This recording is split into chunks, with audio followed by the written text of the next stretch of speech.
plusieurs scénarios sur pied pour voir comment on peut juguler ce risque-là. Il y a le risque social qui est lui-même aussi qu'il faut que le projet puisse s'assurer que nous ne contribuons pas à la propagation de la maladie. Et donc, par conséquent, il y aura des mesures strictes qui seront respectées, appliquées par le staff du projet et au cours des différentes activités. Nous avons les questions environnementales. Les questions environnementales, effectivement, vous, comme certainement vous devez le savoir, la gestion de la COVID est venue aussi avec d'autres problèmes liés à la gestion des déchets, liés à la gestion des kits de prévention. Donc, il faut que le projet puisse tenir compte de ces risques-là qui peuvent potentiellement se retrouver en foyer de transmission de la maladie. Prochain slide, s'il vous plaît. Alors là, nous parlons de la structure de gouvernance du projet. Nous avons un comité de suivi qui est basé au ministère de l'Habitat et du Développement urbain via le PGU.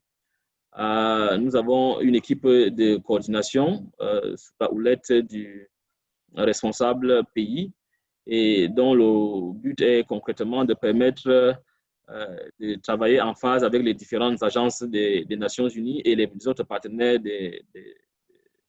d'intervention. Nous avons l'équipe de gestion du projet. Vous allez voir plus loin que cette équipe de gestion du projet, il y a la collègue Pia qui est dedans et il y a aussi notre collègue Christian. Les autres collègues qui devraient se joindre, le processus de recrutement est en cours. Next slide, please. Alors, il y a un mécanisme de suivi et évaluation. Je ne vais pas, qui implique des rapports hebdomadaires, ensuite des rapports mensuels, et puis, compte tenu de la courte durée du projet, il y aura tout de même un rapport à mi-parcours et puis un rapport final du projet. Et enfin, j'ai peut-être omis de l'évoquer au début, ça c'est un projet qui implique d'autres pays, notamment le Ghana, le Kenya, le Nigeria, l'Éthiopie, le Mozambique. Et donc, il y aura une évaluation synchronisée dans tous ces différents pays et une évaluation organisée de manière indépendante par la branche de l'ONU Habitat chargée des évaluations. Donc, voilà pour ce qui est du suivi, du mécanisme de suivi et d'évaluation. Prochain slide, s'il vous plaît. Voilà, nous avons là un calendrier de mise en œuvre. Je suis conscient que beaucoup de participants à cette réunion pourraient avoir des difficultés à voir clairement ce qui est sur l'écran. Mais en gros, il s'agit d'un projet, comme je l'ai dit, sur 4 mois. Voilà, c'est un peu plus grand maintenant. Merci beaucoup. Et qui a 2 principaux résultats avec des activités qui doivent se mettre en mouvement. Alain, s'il te plaît, tu peux passer sur ce diapo parce qu'on a un point sur le chronogramme. Donc, Pierre va revenir sur ce point-là en détail. Voilà, très bien. Parfait. Next slide, please.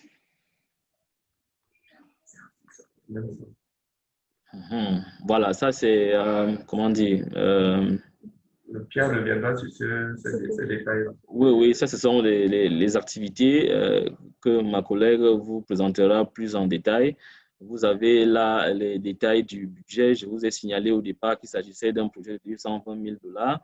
Et vous avez les coûts opérationnels et les coûts du personnel. Vous avez les coûts relatifs au contrat de service avec les différents acteurs, qu'il s'agisse des cabinets d'études ou des mairies, ou etc., etc.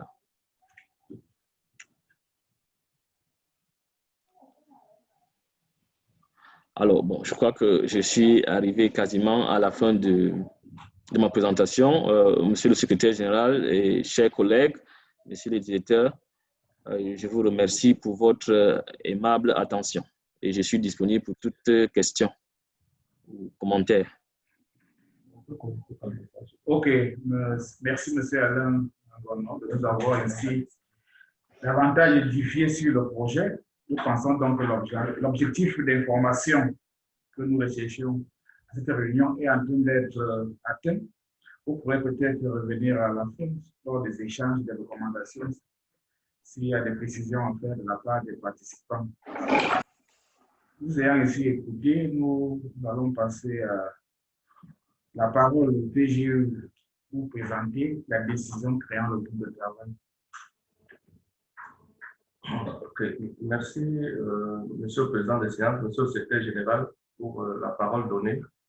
Et donc, il m'a été demandé de présenter en quelques minutes donc, le groupe de travail qui est mis en place et donc qui va suivre un peu le projet en cours. Donc, Madame le ministre a signé cette décision le 7 octobre, comme vous l'avez vous-même constaté sur l'écran. Donc, décision qui met en place le groupe de travail qui sera donc chargé du suivi de ce projet, conformément, n'est-ce pas, au thème de référence, à la note conceptuelle qui vous a été présentée tout à l'heure. Vous avez vu au niveau de la partie gouvernance les différentes structures ou instances qui devaient être mises en place pour le suivi du projet. Alors, il faut le dire, ce groupe de travail qui est mis en place aura pour mission de réviser et de valider le planning de suivi des activités suivant le cahier des charges proposé par l'équipe technique. On vous a dit qu'il y a l'équipe projet qui est également mise sur pied. Il sera également question pour ce groupe de travail de valider les outils de collecte des données parce qu'il y a un certain nombre d'enquêtes qui sont prévues sur le terrain et donc il faudra que le groupe se prononce là-dessus sur les projets qui seront proposés par ces experts. Il sera également question pour ce groupe de travail d'approuver et de valider les rapports établis sur le terrain avant l'organisation des ateliers de validation qui sont également prévus dans le cadre de ce projet et qui donc intégreront les observations soit des partenaires techniques et financiers. Et le groupe également a pour objet donc, de suivre l'avancement des prestations à travers l'utilisation des tableaux de bord, d'assurer l'ensemble des moyens nécessaires à la bonne réalisation des activités. Ici, il s'agit beaucoup plus de moyens techniques, c'est-à-dire des orientations à donner pour que le travail se passe bien. Le groupe également pourra relever des difficultés techniques ou fonctionnelles rencontrées sur le terrain et proposer des solutions. Ensuite, il est question également de faire des propositions à ONU Habitat sur des décisions à prendre, sur des éventuels points de blocage par rapport à nos partenaires qui seront sur le terrain, les consultants qui seront recrutés et chargés de collecter un certain nombre d'informations. Il sera également question d'identifier dans le cadre de ce projet les nouveaux besoins et de faire régulièrement des comptes rendus à la fin de chaque séance comme celle-ci. Également un point d'avancement du projet aux partenaires ONU Habitat, mais également à Madame le ministre qui donc va superviser ce groupe de travail, comme vous l'observez au niveau de l'article 3. Ce groupe bénéficiera d'une synergie d'action des institutions internationales, des administrations et structures impliquées, des représentants des mairies bénéficiaires et puis du secteur privé de la société civile. Nous avons pris la peine d'envoyer des convocations et de prendre attache avec certains. Nous espérons que les autres vont se joindre à nous. Alors, le groupe de travail est présidé par Monsieur le Secrétaire général, qui est président, et donc suivi donc, du vice-président qui est le représentant de l'Habitat.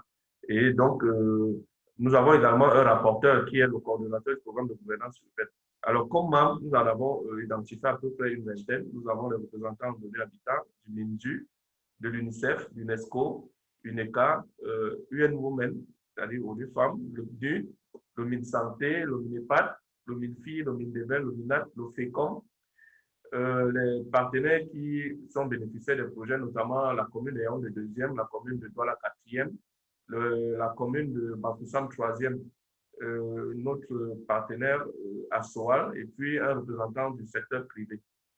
Donc voilà un peu la composition des membres de l'équipe. Il est également précisé que le président de séance peut inviter toute personne à prendre part aux réunions de groupe en raison, n'est-ce pas, de la compétence de la personne sur les questions à examiner.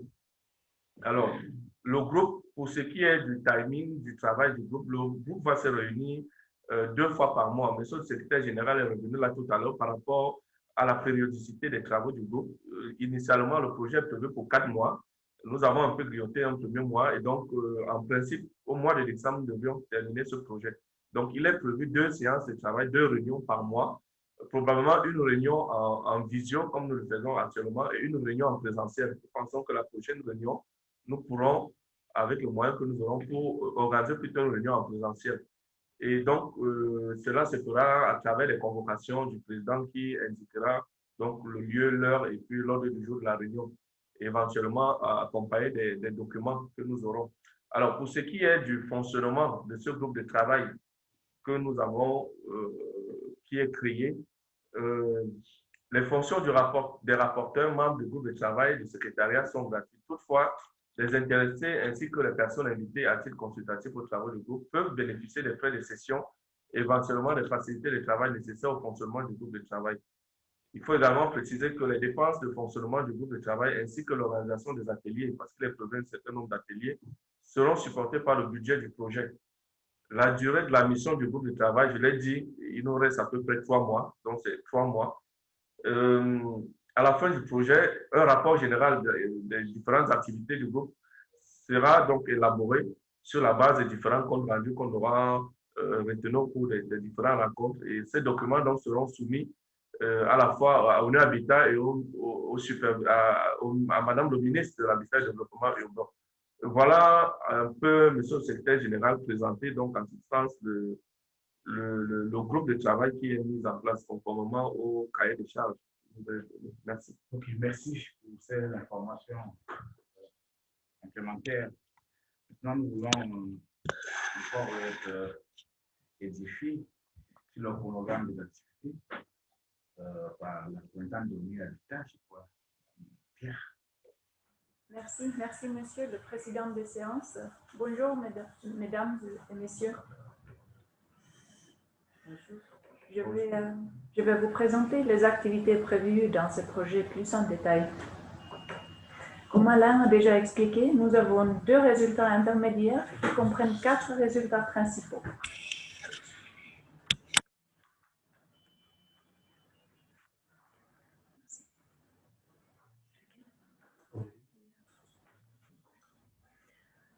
La formation et encadrement des acteurs locaux pour accroître l'engagement des communautés dans la réponse et le relèvement du COVID-19. Le soutien à la communication communautaire sur les risques et la réduction de la stigmatisation du COVID-19 dans les bidonvilles et sur les marchés. L'étude de l'impact du COVID-19 sur les groupes vulnérables et le logement au niveau municipal. La production et lancement de plans d'intervention et de relance COVID-19. Qu'est-ce que cela représente au niveau des municipalités? Quelles sont les activités proposées?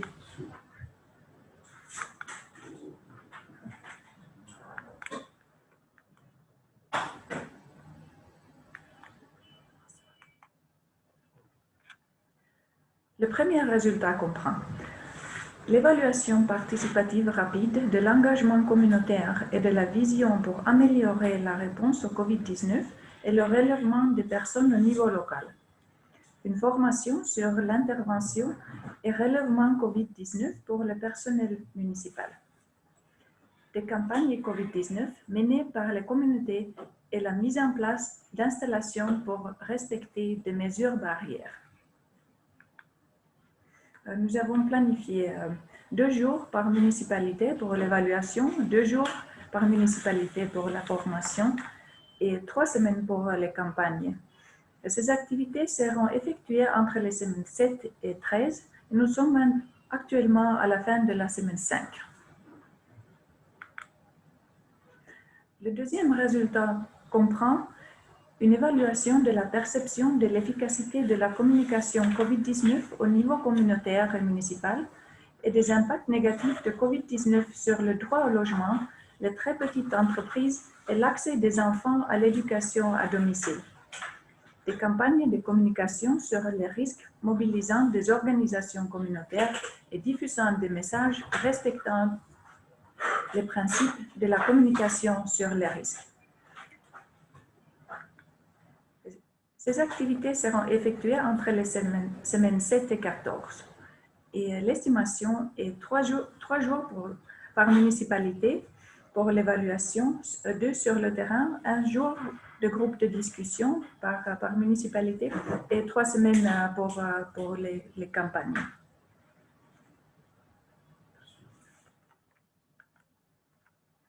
Le troisième résultat comprend une étude des quartiers, en particulier des conditions de logement et des normes relatives à l'eau, à l'assainissement et à l'hygiène et de l'espace public, en tenant compte du sexe, de l'âge, du handicap des groupes marginalisés. Et cette activité sera effectuée entre les semaines 7 et 11. On a réservé 2 semaines pour la planification et 3 semaines pour les enquêtes et les résultats. Le quatrième résultat comprend l'élaboration et l'examination des plans locaux d'intervention et de relèvement COVID-19, la formation au système d'information géographique, comment les utiliser pour le suivi COVID-19 et pour le rapport et la réponse. Puis, les autorités locales sont parrainées pour lancer des réponses locales prioritaires, suivre et préparer un relèvement socio-économique à petite échelle. Et finalement, un marché est repensé pour soutenir l'amélioration de l'environnement de travail des femmes dans le secteur informel. Pour l'élaboration des plans, nous avons réservé 2 semaines pour les 3 villes simultanées et 1 semaine par ville pour la formation et les réponses à petite échelle, 1 semaine et l'amélioration des marchés 3 semaines. Ce sont plutôt des plans. Alors, comme vous le voyez, toutes les activités seront réalisées d'ici à la semaine 14, c'est-à-dire pour Noël. Le chronogramme sera détaillé la semaine prochaine en consultation avec les municipalités. Quels sont les progrès à ce jour? Des conventions sont en train d'être mises en place avec des maires. Et concernant la préparation aux activités, les activités que je viens vous présenter sont élaborées dans les termes de référence respectifs. La relecture interne d'ONU Habitat est terminée et les commentaires sont intégrés dans le document. Le recrutement des consultants sera terminé dans 1 semaine et permet les activités de commencer le 19 octobre. Une formation générale sur les principes du projet a été planifiée pour le 19 ou le 26 octobre en fonction de la disponibilité des partenaires. Les parties prenantes ciblées sont les mairies et les représentants des organisations communautaires. La formation comprend 4 modules. Ne pas nuire, la protection contre l'exploitation et les abus sexuels, le protocole de sécurité COVID-19 et la prévention contre les discours haineux. Nous souhaitons renforcer la collaboration avec les agences des Nations Unies afin de profiter d'une meilleure expertise sur ces sujets. Merci pour votre attention. Merci. Madame, nous avons achevé ici avec les présentations qui devaient être faites à cette rencontre. Maintenant est venu le moment des échanges pour en savoir justement s'il y a quelques zones d'ombre, quelques lieux de précision, puis nous allons faire des recommandations. Sur ce point, justement, la parole serait donnée à qui veut la prendre. C'est le secrétaire général de passer la parole. Je remercie d'abord le nombre pour ces présentations. La première question que nous avons, c'est de savoir, est-ce que en tant qu'il y a un consultant particulier, il y a le consultant travaillera, il a un seul consultant pour le même travail dans les 3 communes. C'est la première question. La deuxième question, c'est de savoir quand est-ce que dans ce programme, parce que peut-être je n'ai pas bien vu, est-ce que les membres du comité de suivi pour être présentés dans la décision seront aussi formés? Parce que pour pouvoir juger, pour pouvoir apprécier dès qu'un rapport, dès qu'il faudra aussi penser à un relèvement des capacités de ces membres-là, donc avoir une formation bien une petite ébauche de rendu de ce qui est attendu de nous. Je vous remercie.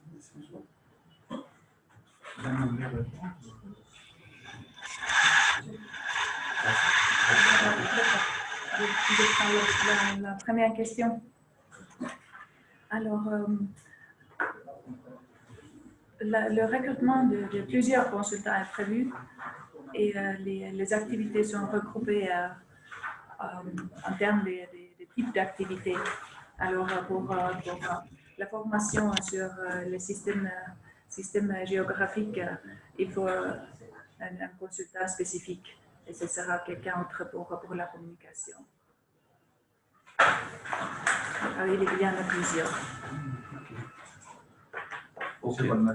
Merci, monsieur le secrétaire général. Je pense que la collègue Pia a apporté des éléments de réponse, effectivement. Au niveau du recrutement des consultants, nous avons vu des délais qui sont très courts. Et je pense qu'à la suite de nos séances de travail que nous avons eues au niveau de l'équipe du projet, on s'est accordé, au lieu d'avoir un consultant peut-être par ville, il serait mieux peut-être d'avoir un consultant qui couvrirait les 3 villes. Pour ce qui est des enquêtes sur le terrain, je ne sais pas l'orientation qu'on avait.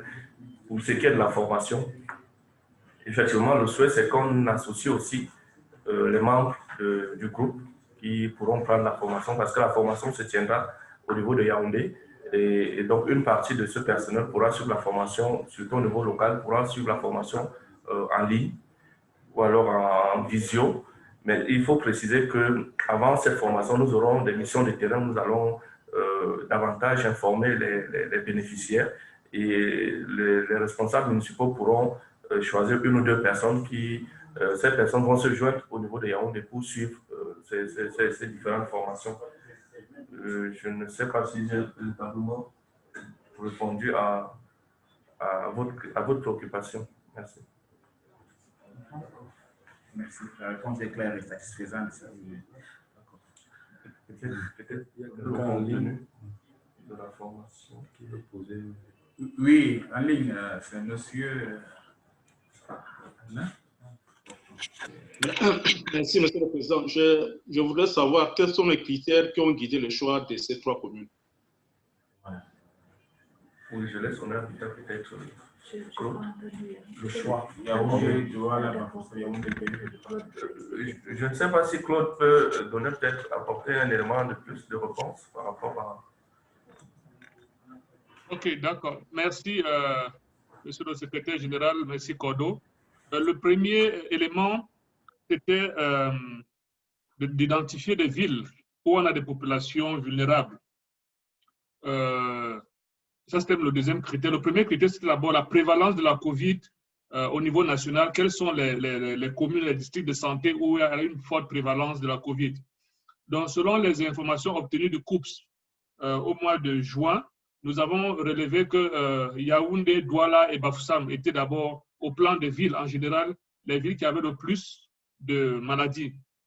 Maintenant, quand on corrélait ça avec les villes ayant des populations, puisqu'on ne peut pas travailler sur toute la ville, on s'est rendu compte qu'à Douala-Kad, on a les populations déplacées de la crise du Nozo.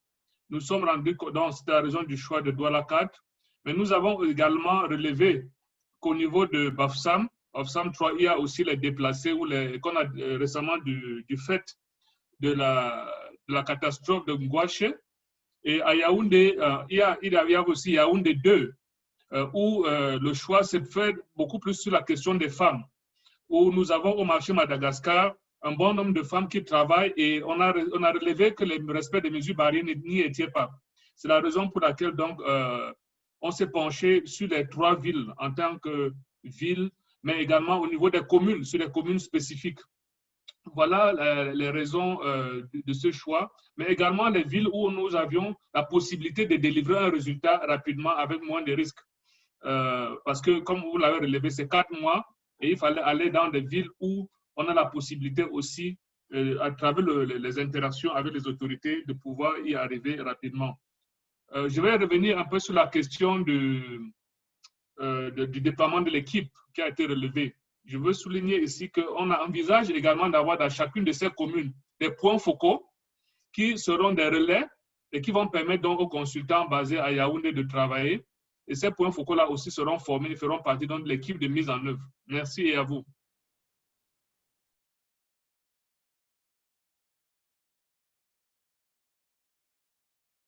Il y a Mme Essissima du Mindelvel qui demande la parole, monsieur le secrétaire général, la directrice des études.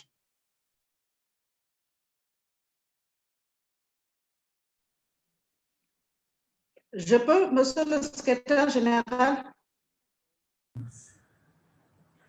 Vous pouvez y aller. OK, merci monsieur le secrétaire général. Merci pour toutes les présentations qui ont été faites. Je vais aller rapidement. Ma préoccupation est relativement à la synergie d'action. J'avais la même question que mon collègue. J'ai trouvé des réponses sur le choix des communes. Maintenant, il se trouve quand même qu'il y a d'autres actions, des projets qui sont déjà menés dans ces différentes communes en termes d'appui à la riposte contre la COVID-19. Il y a des programmes, des projets qui ont été menés soit sur des études sur l'impact socio-économique de la COVID. Je voulais savoir quelle est la synergie qui est faite avec toutes ces activités, ces projets qui ont été menés de manière à ce qu'il n'y ait pas de duplication et des gaps. Quelle est la capitalisation qui sera faite? Merci. Merci, madame, pour votre question. Qui souhaiterait prendre la parole? OK. Monsieur le secrétaire général. Oui, je vous en prie. Oui, le titre du projet porte sur le partenariat et je crois que à ce niveau, nous avons tenté, au moment où on soumettait le projet, on a parcouru tous les derniers rapports du COUPS qui permettaient de mettre en relief les points d'ombre. C'est la raison pour laquelle le projet se focalise sur la question du logement et par ricochet de construction qui ressortait comme première l'une des conséquences de la COVID sur la dimension socio-économique. Nous avons également relevé en cela qu'il y a une perte d'emploi et une perte d'activité économique, d'où le deuxième pilier qui est le pilier sur l'accès à l'eau, l'assainissement et la propriété que nous voulons examiner. Nous savons également, et nous l'avons annoncé lors de la réunion des partenaires techniques pour le développement que tient le coordinateur des Nations Unies avec d'autres partenaires. Et l'OPNUD vient de terminer une étude, je crois, nationale sur l'impact de COVID dans les collectivités. Donc, notre activité avec le MINDU vient en support à cela, parce que comme le relevait le coordinateur, le représentant résident du PNUD, cette étude a déjà des pistes d'action et donc nous allons nous insérer dans ce contexte pour continuer dans la réflexion. Voilà, en bref, les axes d'éléments de synergie. Merci. Et merci pour la question, madame. Bien, madame, je crois que vous êtes satisfaite par la réponse.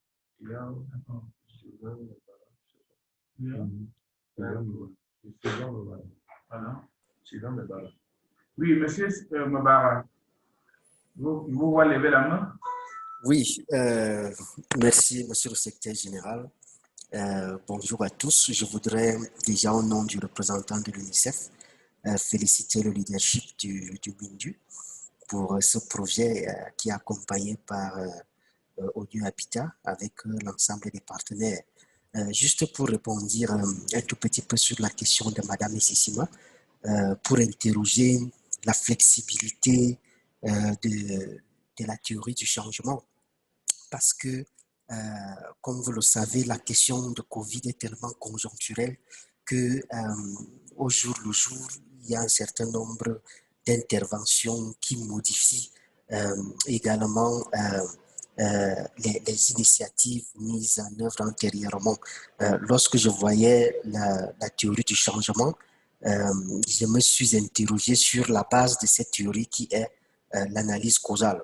Et certainement, quand cette analyse causale se faisait, il y a des choses aujourd'hui qui n'existaient pas à ce moment-là. UNICEF, par exemple, a entrepris justement dans ces communes-là, notamment la commune de Yaoundé 2, un certain nombre d'initiatives allant dans le sens de faciliter l'accès aux enfants à un certain nombre de droits à la lumière de la pandémie COVID-19. Donc, je souhaite également que ces initiatives soient comptabilisées pour améliorer les outils de collecte qui seront mis en œuvre pour les études, parce que comme vous le savez, la spécificité des enfants est liée à la privation de leurs droits. Et en période de Covid, cette privation est encore plus importante. J'ai suivi tout à l'heure, Pia parlait de l'accès des enfants à l'éducation à partir de la maison, ce qui est une très bonne chose. Et puis, il y a également la question de la vaccination de routine qui est en train de reculer du fait de la COVID-19. Aujourd'hui, on a des résurgences des maladies qui étaient déjà maîtrisées, telles que la rougeole. Il y a la question de la malnutrition qui est davantage encore plus importante avec la question de Covid. Donc, ma suggestion est justement, lorsque les consultants seront dans la phase des outils, de pouvoir prendre cela en considération. Nous restons ouverts et disponibles pour pouvoir faciliter justement l'intégration de ces aspects liés à la privation des droits pour les enfants. Voilà la réaction que je peux faire. Merci, monsieur le secrétaire général. Merci. Dans votre intervention, nous avons davantage suivi des suggestions, des recommandations. J'espère que le rapporteur en prend bonne note et que ça sera pris en compte. Il y avait une autre interrogation sur l'écran. Oui. C'est Jean-Luc. Merci, monsieur le secrétaire général, et bonjour, chers collègues. Je suis donc Jean-Luc Mastaki de la CEA. Je voudrais bien remercier les collègues pour cette initiative, mais aussi ici renouveler l'engagement de la CEA de faire partie de l'équipe et de faciliter la mise en œuvre de ces projets, dont les contraintes de temps se signalent déjà être majeures. J'en profite aussi pour saluer Alain, que j'ai souvent entendu, que je n'avais pas encore vu. C'est ça la magie du télétravail. Pour mes interventions, je voudrais d'abord informer le groupe, les collègues de l'UNICEF, les CSI et d'autres collègues qui sont ici, qu'il y a un corps de formation déjà qu'au niveau du système des Nations Unies, nous avons mobilisé à travers des enquêtes qui ont été conduites sur le projet sur l'impact socio-économique du Covid au Cameroun. Et j'aimerais bien que les liens entre ces projets ici et tout ce que nous avons fait déjà soient bien scellés afin que nous puissions bâtir sur l'existant au niveau du système et prendre en compte des leçons des études sectorielles. Parmi ces leçons, c'est ce que le collègue Mebara vient de souligner ici, sur l'impact du Covid, par exemple, sur les enfants, mais aussi sur d'autres groupes. La question du genre qui a été suffisamment couvert par le projet devra tenir compte de la désagrégation à l'intérieur de cette dimension-là. La question des jeunes filles par rapport à l'accès aux questions de WASH, ainsi de suite, mais aussi, au-delà des questions de population, la question des vieilles personnes. Il faut donc que nous gardions à cœur l'impact de ces questions d'urbanisation sur le Covid à des segments bien précis. Je voudrais revenir sur une deuxième considération, c'est celle des populations qui ont été affectées par les catastrophes naturelles, que ce soit à Douala, à Bafoussam, comme on l'a dit, mais aussi dans certaines parties de Yaoundé. Il va falloir qu'on tienne compte des nouvelles agglomérations, des regroupements et des risques que les catastrophes naturelles apportent à cette vulnérabilité par rapport au Covid et pouvoir bien avoir à l'esprit les considérations spécifiques de ces populations. Je voudrais souligner aussi la question des marchés, les critères, au-delà des critères des zones qui ont été choisis, mais les critères des marchés qui ont été considérés. Certains marchés qui sont mieux réglementés peuvent avoir des caractéristiques propres, alors que des marchés informels qui sont partout à Yaoundé, qui sont partout dans les grandes villes, à Douala et partout, ont des dimensions nouvelles en termes de risques, de vulnérabilité, de résilience qu'on devrait aussi connaître. Ce serait bien de jeter un coup d'œil là-dessus. Et ici, encourager évidemment les liens avec tout le travail qui est en train d'être fait sur le long terme, parce que nous risquons de nous focaliser beaucoup plus sur le court terme, sur les impacts, les effets maintenant, et réfléchir sur le long terme. Ceci nous amènera alors à penser à des outils de politique qui sont en train d'être développés et révisés par le Cameroun et qui auront des implications sur l'urbanisation. Je pense à la politique, au plan directeur d'industrialisation, le PDI, qui va finalement avoir des impacts sur l'urbanisation et il va falloir qu'à long terme, on se projette pour beaucoup plus de résilience. Mais aussi ouvrir les discussions à d'autres secteurs, le ministère de la Santé, le ministère de l'Environnement, et ainsi de suite, pour que nous puissions évidemment prendre en compte toutes les dimensions. Je sais que la période, le temps est une grande contrainte, mais ce serait bien qu'on garde à l'esprit les effets de court terme, mais aussi ceux de long terme, la résilience à court terme, mais aussi la résilience à long terme. Je vais encore répéter que la CEA se tient prête à apporter son expertise, étant donné sa division d'urbanisation, une équipe forte d'urbanisation à 10 et ici. Et nous allons jouer le rôle qui est attendu de nous dans ce projet. Merci beaucoup. Je crois que j'ai surtout retenu des inquiétudes par rapport au délai de l'étude. Et puis justement, une fois encore de plus, était soulignée la nécessité de tenir compte des données issues des études déjà précédentes et enfin d'approfondir que cette étude tienne compte de certains champs, de certains domaines qui n'ont pas été jusqu'ici suffisamment explorés. Je crois justement, si vous avez quelque chose à ajouter, c'est la table qu'on pourrait réagir. Sinon, ce sera des recommandations que nous notons et dont on tiendra compte. Merci.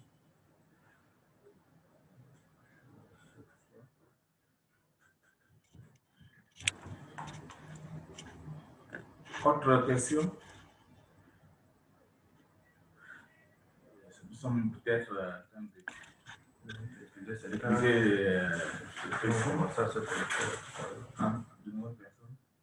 En fait, de nouvelles personnes qui pourront être informées.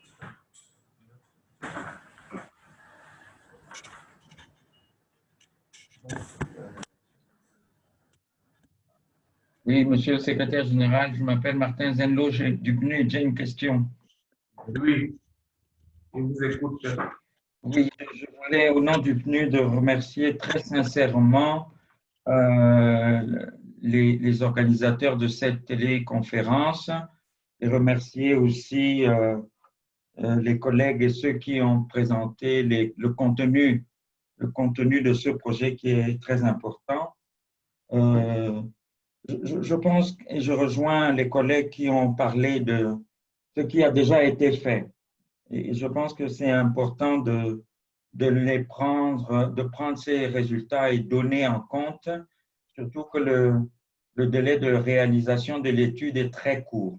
Ça permettrait justement, par rapport à l'échantillonnage, d'aller beaucoup plus vite vers les résultats qui sont attendus. Et je pense qu'il est important que nous ayons, en tant que membres qui participons à cette étude au niveau du comité, d'avoir la compréhension de l'échantillonnage pour pouvoir après être capable de pouvoir interpréter, notamment la structuration par rapport aux jeunes, aux femmes, aux filles. J'ai deux questions. La première question, c'est quelles seront à ce stade, parce que j'ai vu que les universités sont citées, quel sera leur rôle à ce stade? Et l'autre question, c'est par rapport au secteur privé. Je pense que dans le premier indicateur de ce projet, il y a le nombre de partenaires et je n'ai pas trop vu dans l'approche développée par le projet la prise en compte de données, la présence de levier du secteur privé.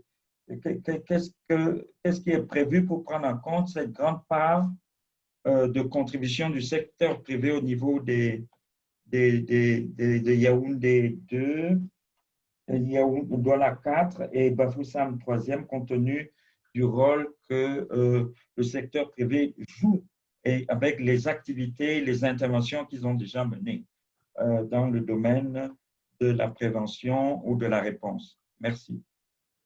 Ok, merci pour cette interrogation. Le rôle des universités et le rôle du secteur privé, c'est pas qui aimerait pour donner l'élément de réponse. Oui, je pourrais commencer, peut-être que Claude ou Pierre pourront réagir, surtout au niveau du rôle des universités. Effectivement, dans le montage du projet, il est prévu que des consultants soient recrutés. Et donc, parmi ces consultants, nous ciblons beaucoup plus le secteur universitaire, Donc, nous attendons justement l'appui des universités pour nous accompagner, n'est-ce pas, dans les études qui seront menées au niveau des différentes communes ciblées. Et donc, voilà un peu. Et les universités pourront également contribuer au niveau de ces communes parce qu'il est prévu un ensemble d'ateliers, un ensemble de rencontres au niveau des différentes municipalités. Ils pourront directement intervenir, n'est-ce pas, dans le projet. Voilà l'élément que je pourrais apporter pour ce qui est de l'appui des universités. Je laisse peut-être la parole à Pierre pour compléter pour ce qui est du secteur privé, l'implication du secteur privé. Voilà. À Claude, je vous en prie. Claude.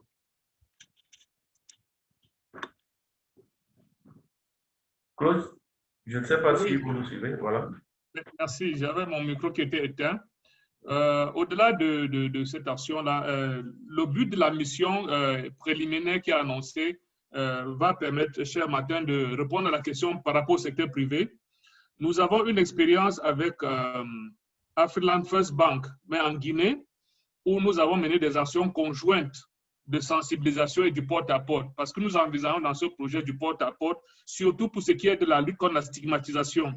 Et nous estimons que les opérateurs privés, aussi petits que soient-ils, peuvent jouer ce rôle par au secteur privé si nous pensons aussi aux détenteurs de boutiques, de bars, d'établissements de santé de proximité, donc qui créent de la valeur, mais aussi qui peuvent aider à travers leur mission de sensibiliser. Comme je l'ai dit, nous n'avons pas prévu ça expliciter de la réalité. Et donc, la mission, et avec les éléments de question que tu as relevés, nous allons exploiter cela pour que la première mission soit vraiment orientée donc, vers la quête d'informations nouvelles pour le secteur privé. Voilà ce que je peux dire. Et on va aussi recenser lors de cette mission, à la lumière de ce que les autres collègues ont dit également, un ensemble d'informations. Et nous allons aussi, surtout, mettre l'accent sur les recommandations qui sont faites, comme je l'ai dit tantôt, de certaines études, comme l'étude ONU Habitat chef de file pour l'étude d'impact de COVID aux Nations Unies. Et nous avons déjà initié cela. Nous allons également tirer les leçons, mais également tirer les leçons de l'étude, du projet d'étude qui a été finalisé, je crois, sur le livre de l'UNICEF, sur l'impact dans le secteur de l'éducation et de l'innovation. Merci. Merci. Merci. Je demande des réponses. Oui, il y a, je vois deux bras, monsieur Lopécom avec monsieur Meunier et Assoal avec monsieur Noupéou. D'abord, monsieur Lopécom. Bonjour, monsieur le secrétaire général. Je ne sais pas si vous m'entendez. Merci, vous entendez très bien. Merci, monsieur le secrétaire général. Je suis effectivement avec monsieur Thiers au même lieu. Malheureusement, son appareil a quelques problèmes de son, donc je prends la parole avec son autorisation. Pour dire que, monsieur le secrétaire général, nous partageons effectivement le point de vue des différents participants sur la prise en compte nécessaire des études déjà menées. Mais ça peut aussi se comprendre, en fait, ce décalage parce que peut-être au moment où les parties prenantes initiales du projet faisaient leur diagnostic au mois de mai ou de juin, et ces études n'étaient peut-être pas disponibles. Donc, c'est tout à fait normal qu'aujourd'hui, lorsque nous passons dans une phase opérationnelle de l'étude, que ces données importantes soient déjà là. Et nous continuons à avoir été partie prenante, du moins au niveau des points de vue, de l'étude réalisée par le PNUD dernièrement, en fait, qui a été mise en œuvre par l'Institut national statistique. Donc, nous savons là effectivement qu'il y a énormément de données. Mais nous reconnaissons aussi l'originalité de l'approche de ce projet sur deux points, comme l'a dit M. Gomsi tout à l'heure, sur l'aspect qu'il y a un point d'ordre qui est mis sur la question du logement, qui est une question centrale de la politique urbaine nationale. Et nous reconnaissons également qu'il y a un autre point très sensible, c'est le fait qu'on veut définir une méthodologie bien précise d'élaboration des plans de gestion de crise dans les collectivités. Comme quelqu'un l'a dit tout à l'heure, nous sommes dans un contexte particulier qui n'est pas exclu demain qui est notre crise environnementale ou autre. Et donc, l'un des objectifs de ce projet, à notre sens, et l'un des résultats attendus est que nous puissions disposer d'une méthodologie, d'un plan type pour que les collectivités disposent de plans de gestion de crise ou de plans de prévention de certains nombres de crises. Donc, pour nous, c'est un résultat qui est très appréciable pour nous, les acteurs de la décentralisation. Ce que nous pourrions suggérer comme capitalisation de tout ce qui vient d'être dit, c'est que le consultant qui sera recruté lors de sa réunion de cadrage ou de lancement devra nous apporter, devra faire la synthèse de toutes les études qui ont déjà été prévues, qui ont été produites depuis le mois de juin ou depuis le mois d'avril, et de nous montrer l'incidence que les résultats déjà produits par ces études-là assurent la nôtre en matière d'informations à collecter à nouveau. Ce qui permettrait de ne pas se répéter et de peut-être glisser sur des données que nous avons collectées dans les communes. Je vous remercie.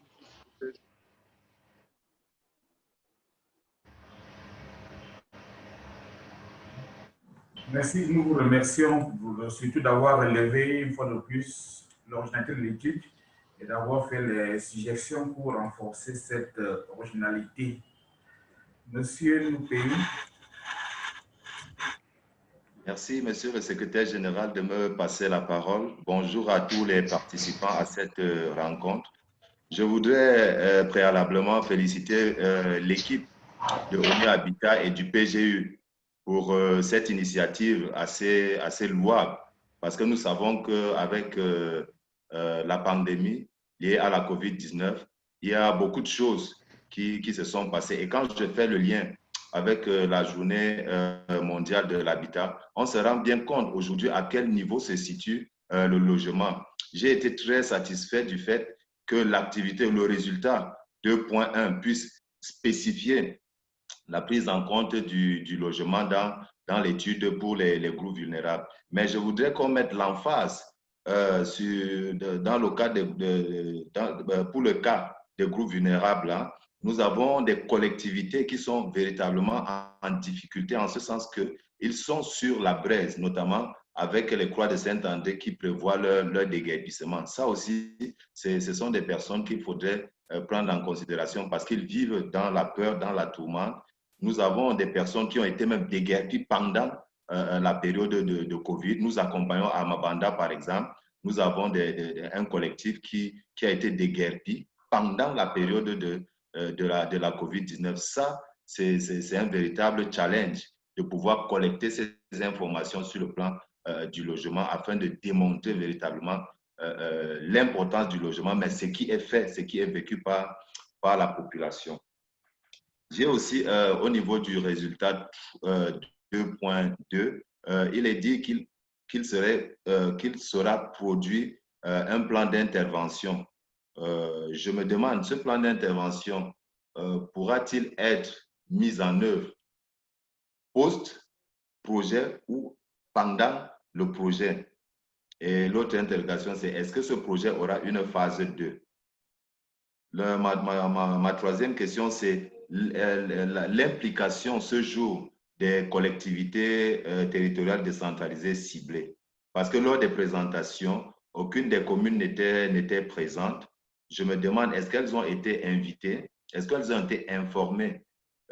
Parce que nous avons pris sur nous à soi d'informer une des communes dont on avait les contacts qui a pu se connecter. Donc, je ne sais pas sur cet aspect-là, peut-être qu'il va falloir revoir l'approche de la communication. Je vous remercie, monsieur le secrétaire général, pour la parole.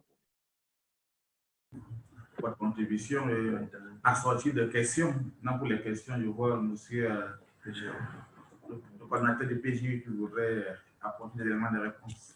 Oui, merci, monsieur le secrétaire général. Je voudrais apporter quelques éléments de réponse sur les questions qui sont posées.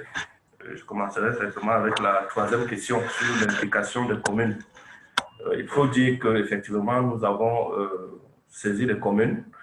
Moi, personnellement, j'ai pu avoir les contacts via le FECOP de ces différents maires. J'ai eu certains, d'autres pas, mais j'ai partagé tous ces documents.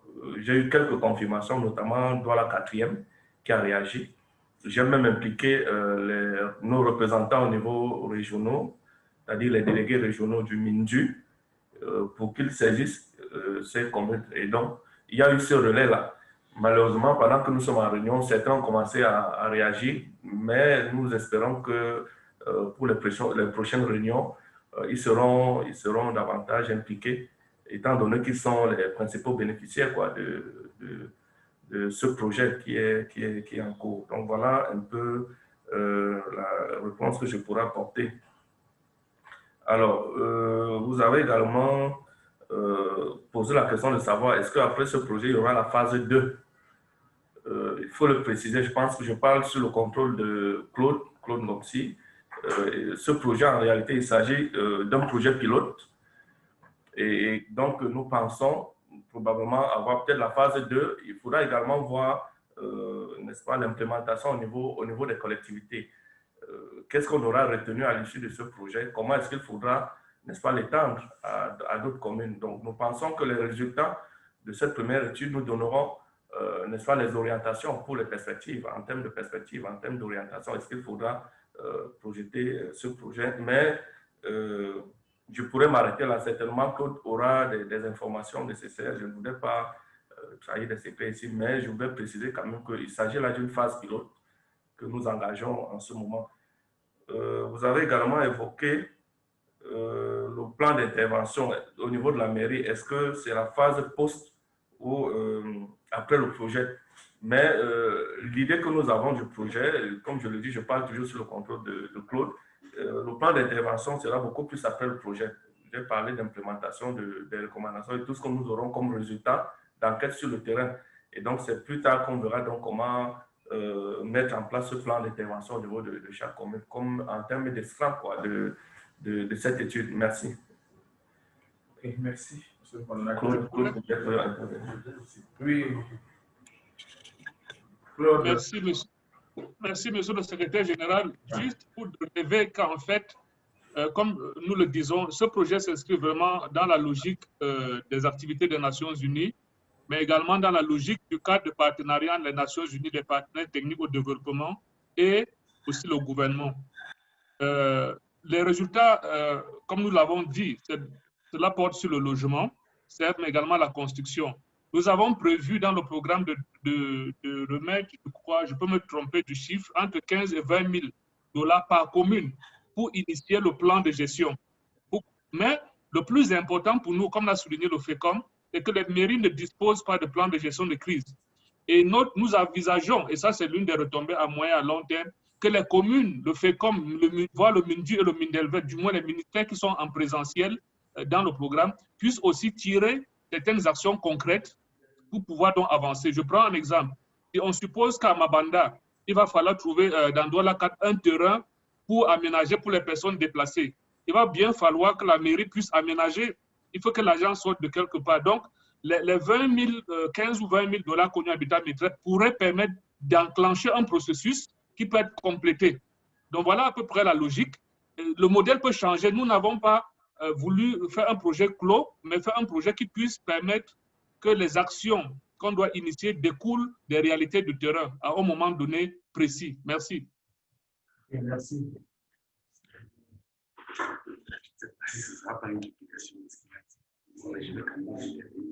Ok, merci beaucoup, monsieur le secrétaire général, de nous passer la parole.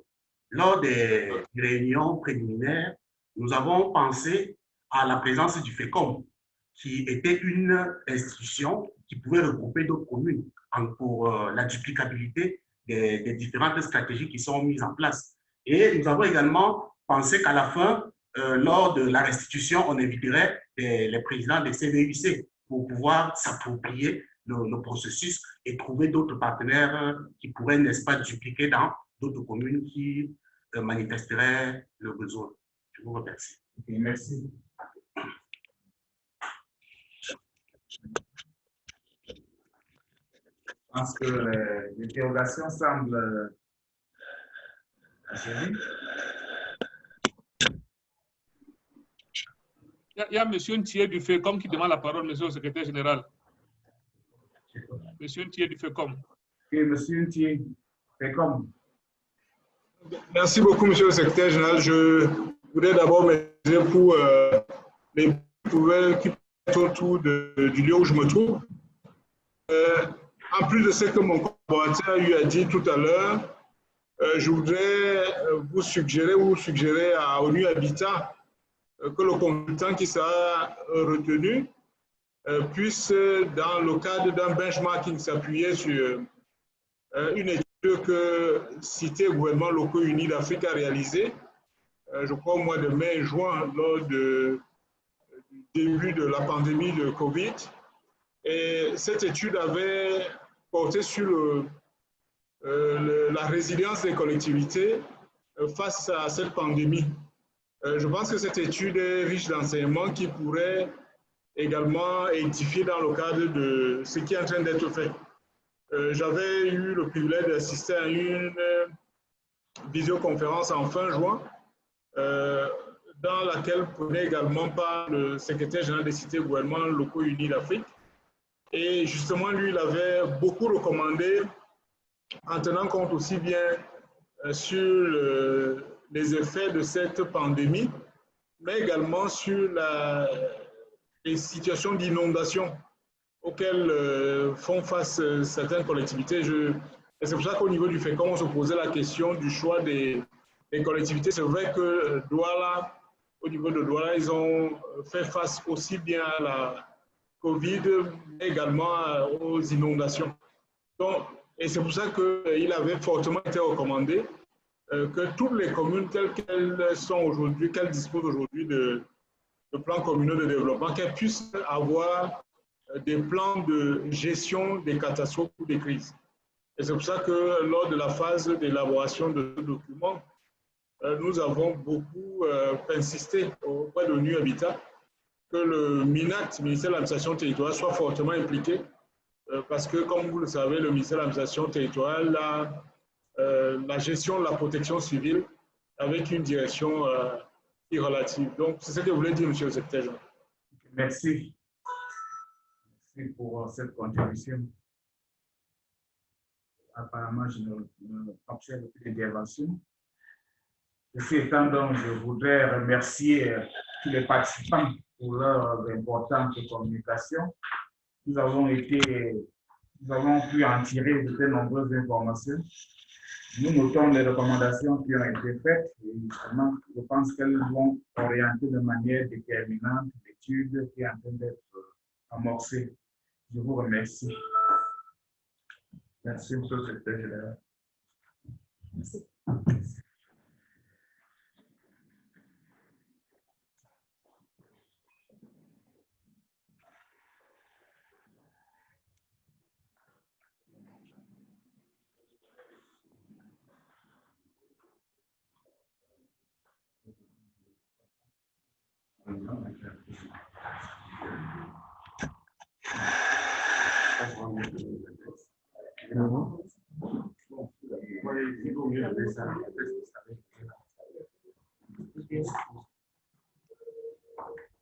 Claude, vous pouvez partager les présentations avec vous?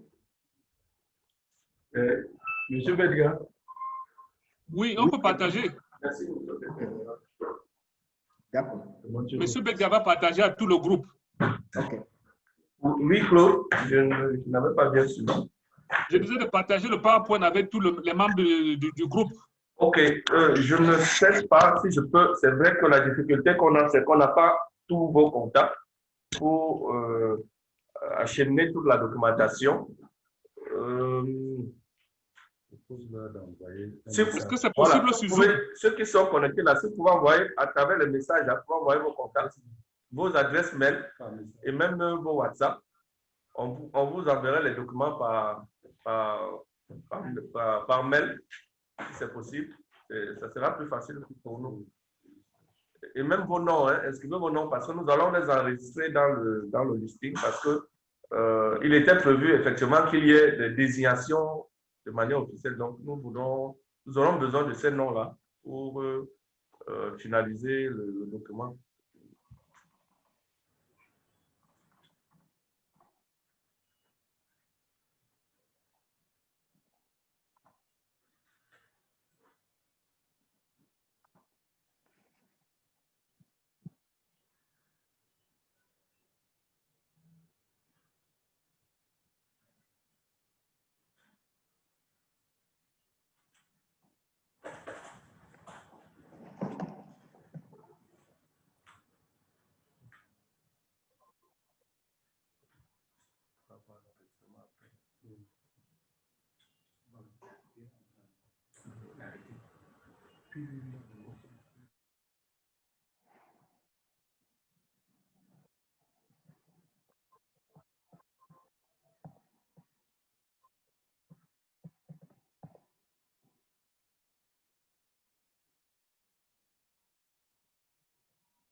Vous pouvez envoyer aussi votre mail, si c'est possible, pour vous envoyer les documents.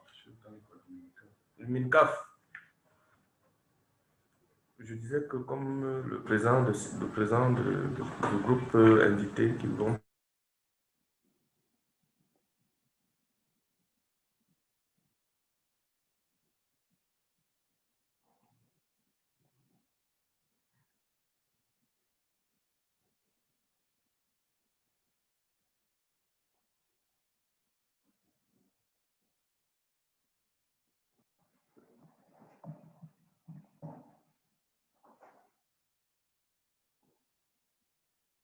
Tout le monde ne me donne pas. Personne ne donne plus.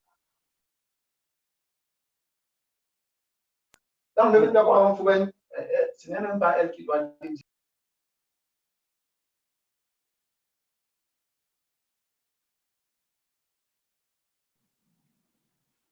Allô, M. Bedgar.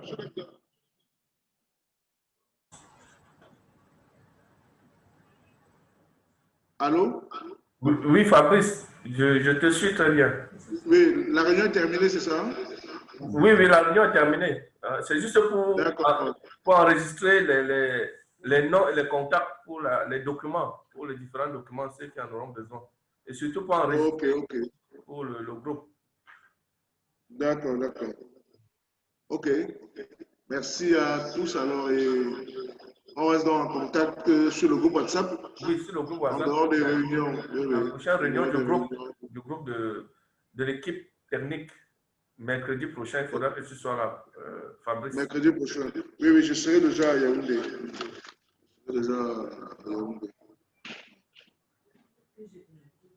Les collectivités qui sont avec nous en contact, c'est Yaoundé 4 qui a pu se connecter, c'est ça? Non, c'est Yaoundé. Il y a Douala 4e.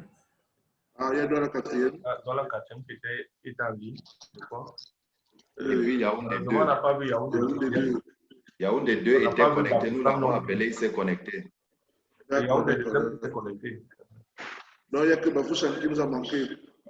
Oui, il y a Bafoussam, surtout qui. Mais je vais relancer le maire après cette réunion encore. Pourtant, j'ai vu qu'il a bien pris connaissance de l'événement. Également, je sais que la réunion est finie, mais j'aimerais peut-être proposer que nos collègues, notamment de l'UNICEF et de la CEA, puissent nous partager également dans le groupe, en fait, puissent peut-être l'envoyer et tu nous partages dans le groupe, les études qui disent avoir déjà été faites à leur niveau. Je pense qu'à notre niveau, nous avons seulement l'étude auquel nous avons un peu contribué avec le PNU de l'INS là. Nous avons l'avant-dernier draft. Donc, si peut-être même les collègues du PNUD également, en fait, du moins toutes les études qui sont déjà faites. De telle sorte que si la recommandation tout à l'heure a été validée, quand le consultant va peut-être que nous donner son plan de mise en œuvre, que nous ayons déjà ces études avec nous et que nous avons déjà lu pour savoir que bon, cette information-là déjà ne vient plus sur ce sujet, ainsi de suite. Tout à fait. Donc, ce serait bien de collecter tous ces documents-là et de les partager afin d'éviter la redondance. C'est noté, c'est noté. Nous allons. Allô, bonjour. Bonjour. Bonjour.